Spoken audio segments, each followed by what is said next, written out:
Yo, it's the Kato Caitlin of learning the Englishes. So I got my buddy in from Da Nang. This is my brother right here.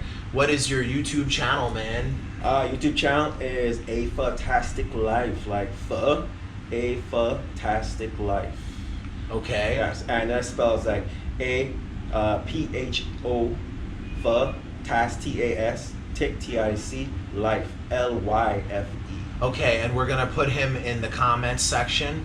So if you guys want to check out his stuff that he's doing up in Da Nang, it's an opportunity to see what's going on. He's been trying to get me to move to Da Nang for like a minute now, bro. Yeah. So like you've been down here, like, so you just got back into town today, right? Right. So you've been tripping, right? You've been telling me like, dude, this is crazy. I feel like I'm in a cesspool. A cesspool of motor vehicles. Okay, it's this people like this. It's dude walking. I'm tripping over motorbikes, bro. I know. I'm tripping over motorbikes to get to my destination. I've been in this motherfucker for 3 years now, man. You know, I mean, when I first came to Vietnam, I definitely have to say that I loved it. I couldn't get enough of Saigon, but now that I've moved to Da Nang, I got spoiled. Yeah. Da Nang spoiled me, and Da Nang basically is like California, with a whole scenic background, with beaches, with mountain ranges, with fresh air. It's a quality of life. Yeah, it's a quality of life. You know, and you ain't gonna get too much. Well, you can though, at a different price point. Right, that is true. So like if you live in these luxury buildings down here, like I was just talking to my buddy today, he's a VQ kid and he does digital marketing and online stuff. Right. And he was telling me, he was like, you know, asking me some questions about my friend in Saigon who's a really successful digital marketer. You know? Right. And when I started describing the way this guy's living, you know, like it can be a nice life at a certain price point. And that price point isn't too bad, but it's definitely more than Da Nang. Right. Well, I mean that is true. I mean Da Nang, you know, there is. It just depends where you want to live. I mean, there's quite a lot of places you can live. I mean, you have local, and then you have expat. Sure. Yeah. Same here. You know? Same here. But both are really nice. That's the thing. Both are really nice. It just depends that, like I said, it just depends. And if you live local, you're going to do with a lot of local people, a lot of local environment, a lot of markets, all that good stuff. If you want to go expat, there's the other side, which is the An Thung, and in the 6th Central District, you know, it's called An Thung. Some people mispronounce that, but it's called An Thung area, where there's a lot of expats. A lot of catering to expat in terms of bars, in terms of all these other places and stuff, and they're really nice. They're really nice. I've been to a couple of them, a little bit more pricier than I've been in the local. Like District 2. Yeah, in the local area, but Like you know, it is what it is. You know what I mean? So okay, I will say that it's a no-brainer that Da Nang is a better quality of life. But I definitely have heard from many people, and some people who've lived there for a considerable amount of time, that it can be a difficult city to make money in. Yes, it can. This is not. That is true. Like you can make stupid bread here if you're a hustler. Yeah. Saigon is a hustle city. Yeah, if you got hustle, you can make money here. Da Nang is a hustle city in a different sense. It's more of like startups. Yeah, it's like startups. You come there with an entrepreneur mind of building a brand, building a business, connection with the who's the who, because you do have a lot of wealthy people, which I'm pretty sure they do down here too. Crazy wealthy. But they have a lot of wealthy people out there in Da Nang. A lot of retirees who are that's like retired, they're going to probably put some seed money somewhere to probably go do some startups. Sure, but it's a nice place to live. Yeah, I mean, and the quality of life is really sucks because you can start anything up real quick as long as you have a good idea, good sense. And I've always told you that, look, man, you actually have a nose for business, and you have a nose for a few things. So hey, I mean, Da Nang, you don't have to do too much hustling as long as you have the right sensibility. Yeah, down here you got to grind, but the sky's the limit, man. Because the richest people in the country are Hanoi and Saigon. Like this is the center of money. Like this is where all the major corporations are based here. All the major companies have their offices here. Right. It's the second capital. It is in a sense. I don't know. I mean, think about their history. They were two different countries at one point. Well, that is true. Anyway, guys, listen. Brush your teeth and stay in school. Yo, it's the Julio Iglesias of learning the Englishes. So, okay, so yeah, no, it's undisputable. Da Nang is definitely a better place to live. But I don't think that necessarily it's a good place for someone who's never been to Asia and doesn't know the hustle. Right. And like, you show up there, I think you're going to have a harder time being successful than if you show up here. That is true. That is true. That is true because I did come to Saigon before going to Da Nang, so I kind of I do know how Saigon. And like I said, I fell in, when I first came to Vietnam. I went all over. I went to The Lat. I went to Moi Nang. I went to Van Thiep. I went to a couple other places. But basically, I was all about Saigon. Until one day, I was watching this other YouTuber called All Curious Georgia, and he lived in Da Nang for almost 3 years. Right. Almost 4 years, I think. 4 years. Okay. Yeah, that's enough to know. Yeah, about 4 years, and he was like kind of like the face of Da Nang.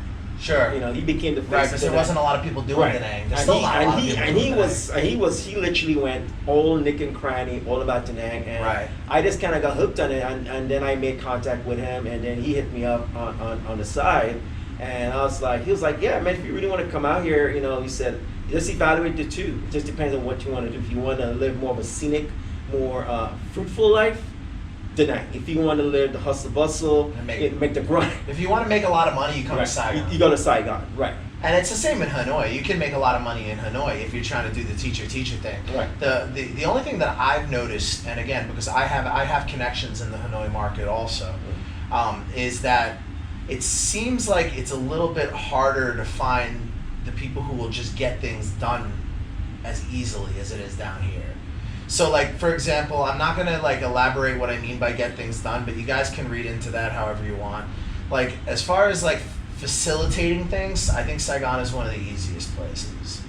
Yeah, that is possibly true because in a place like Saigon, it's easier and quicker to just get in there and make a hustle. And it's the most open-minded city.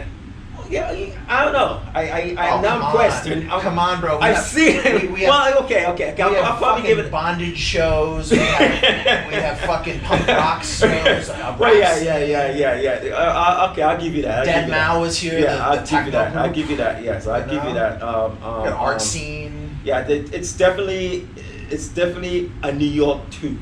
No, well, it's a world city. You can't compare. It's apples and fucking oranges. It's comparing Phnom Penh to fucking Bangkok. Right. Well, the funny thing is, I have to actually take that back. You're right, because in Da Nang, I swear to God, after 10, 11 o'clock, you'll be lucky if you find anything open. Yeah, it's not a nightlife. No. Because I actually says the same. I'm like, dude, I'm craving something right now, but I can't go anywhere because it might be only 1 or 2 places open. I don't want to go be driving around town to go find those places. So I just suck it up and just drink water. No, I hear you. All I'm saying is that like if you're coming with the intention, like, okay, if you're like a scared newbie and you've never been to Asia, this is going to be way more fucking intense than Da Nang. Right. But it's also going to be more likely that you'll have guaranteed success quickly. Yeah, you'll have guaranteed success quicker down here. But I mean, as long as you're not like a complete fuck up, you'll be okay here. If you did your homework, I should say, if you did your homework, and you look at all the variables, in terms of being international. First, you got to think internationally. Okay, I'm going international. What can I sell? I mean, anybody with some common sense will know that you don't just go to another country, right? You just be like, okay, I'm gonna show up and hopefully I'll find a fucking job. Yeah. I mean, you gotta be freaking nuts, right? You gotta see, okay, what is your skills? What is your skill? What are you gonna offer that market? One, two, what kind of personality am I going to be selling? Am I going to be selling a fake person, or am I going to be selling myself as a person? Yeah. Because a lot of people come out, like I've already said many times, a lot of people come out here with this attitude of being fake, thinking that, I got this. A lot of people do. I got this. Yeah, I'm going to a third world country, man. Look, I got this. What will do that? I know more, right? Well, they know that if they show up and they act like a big shot, people assume that they are. Assumption, exactly. But the assumption is going away because I do have a lot of Vietnamese friends who do speak English. Sure. And they're like saying, look, they're actually already hip to the fake foreigner. Oh, they know. Quote unquote, because he's white, he's rich kind of attitude. You know, and some of the girls are already hip to that shit. A lot of people know, man. They know. But okay. So the reason why I call myself the white monkey is from the old joke about the English teachers being white monkeys. Right. And to be honest, bro, it's true. Like, I mean, but it doesn't exist. The reason why it exists that way is because that's what the market is demanding. Right. The market is changing a little bit. It's all about appearances. And you're right, it's all about the appearances. All about appearances. I told you how my situation went up in Da Nang. I literally. Well, let's talk about that. Because I'm really interested because you had a completely different experience than a lot of the other guys that I know that were black guys that came out here that had a completely horrible experience. Your experience was completely different. So let's hear that, okay? So guys, make sure that you check your gums and you brush your teeth. And you stay in school, and you every once in a while treat your mama right. Buy her some flowers, brush your teeth. Brush your teeth. Yo, it's the fucking Toro Gotti of teacher. So, yeah, we were talking about my boy Ronnie's experiences being very different than my experiences, right? So I can't relate to what it's like to be a black guy. I can't. I'm a fucking Italian kid from New York. I have no fucking clue. But I've done 3 consultations with guys that were not white guys down here.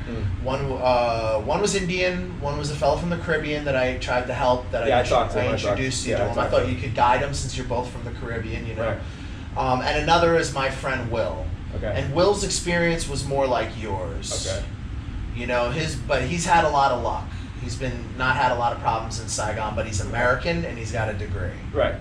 So that, I think that does affect it. But the other fellow who was from the Caribbean, they wouldn't touch him with a fucking, bro.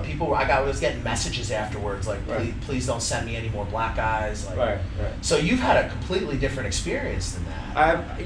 To really be honest, sometimes I wonder why. I wonder why, but I do know why.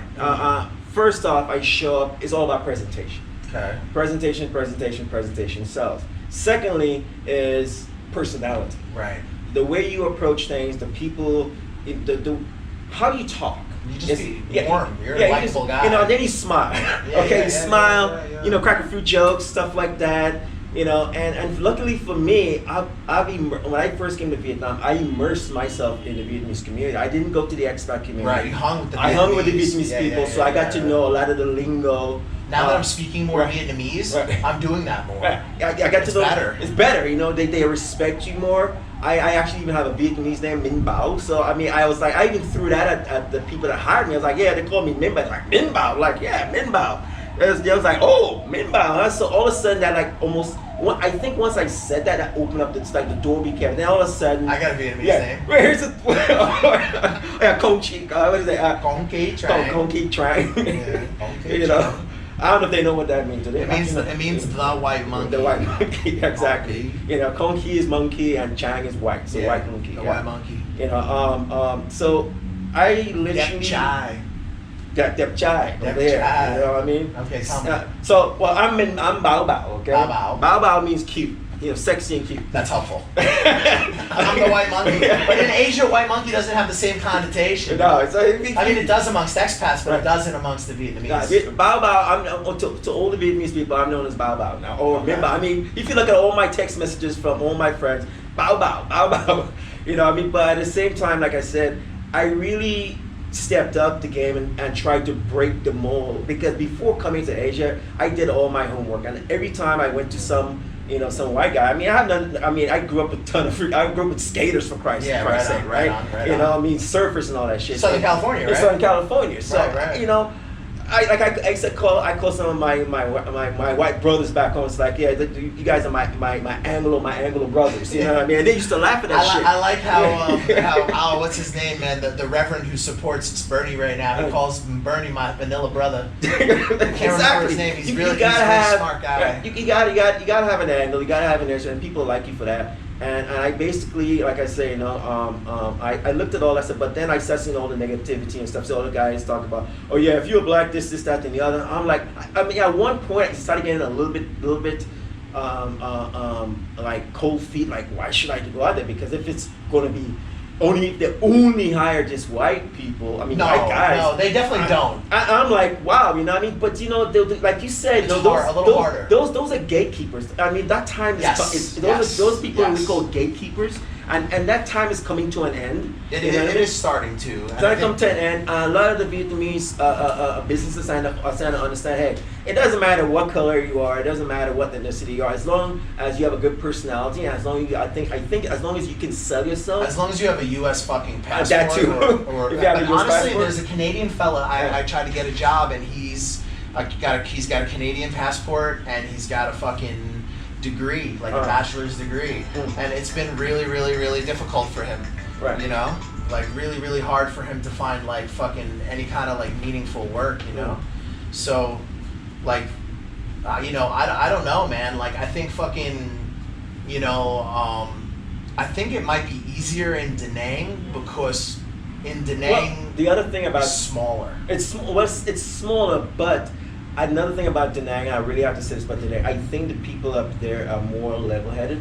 They have more of a personality. I think because the U.S. military wasn't Da Nang at one For a point. long time. So Yeah, there's a lot yeah. more openness of Well, they racial were in Saigon, acceptance. too, Yeah, they were in Saigon, but but the they were people that- based in Da Nang. Well, no, they were based here too, but one of the main differences here was that most of the people that were in Saigon in that time are not the people you see now. Oh, okay. All the traffic you're seeing now is people moving from the countryside to get jobs. That is true. So Because they never had a lot of experience. It's the with highest it. salary in the country for Vietnamese. But well, like I said, and then again, they didn't have a high experience with a lot of foreigners, especially people of. Oh, the of- Saigonese yeah, did, the Sai- but all these people from the countryside that they're moving here don't. They don't. So they're all like, whoa, you know what I mean? But once you really kind of like go out there to like central Vietnam, the people out there, the mentality is different. And like I said, even in my neighborhood, you know, in Sunshine, I live in the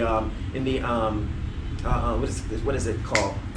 I know it's Sunshine, but it's Einbach, you know, Okay. Einbach area, and in the Einbach area is more like local well-to-do Vietnamese. Yeah, And- kind of like here, District 3. yeah, local well-to-do Vietnamese. I mean, my next door neighbor have a freaking Mercedes Benz, for Christ's sake. All my neighbors have cars. Okay, and they do have motorbikes. I mean, my next door, right next to me, neighbor has a coffee shop called Woodhouse Cafe right down the street.